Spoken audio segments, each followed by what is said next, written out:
વડોદરાના શિનોર કરજણમાંથી પસાર થતી નર્મદા નદીની સપાટીમાં વધારો થયો। શિનોરના 11 કરજણના 13 ગામોને એલર્ટ કરવામાં આવ્યા છે।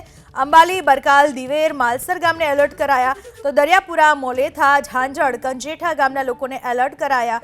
પુરા, આલમપુરા, રાજલી, લીલાયપુરા ગામને પણ એલર્ટ કરાયા છે। તો નાની કોરલ, મોટી કોરલ, જૂના સાયર ગામના લોકોને સાવચેત રહેવા માટેની સૂચના આપવામાં આવી।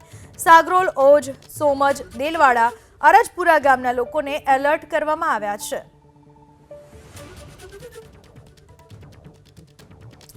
વડોદરાના શિનોર અને કરજણમાંથી જે નર્મદા નદી પસાર થાય છે, નર્મદા નદીની જળ સપાટીમાં વધારો થયો છે, જેના પરિણામે શિનોરના 11 ગામો અને કરજણના 13 ગામોને એલર્ટ કરવામાં આવ્યા છે, જેમાં અંબાલી, બરકાલ, દિવેર, માલસર, દરિયાપુરા, મોલેથા, ઝાંઝડ, કંજેઠા, પુરા, આલમપુરા, રાજલી, લીલાયપુરા, નાની કોરલ, મોટી કોરલ, જૂના સાયર, સાગરોલ, ઓજ, સોમજ, દેલવાડા, અરજપુરા ગામનો સમાવેશ થાય છે।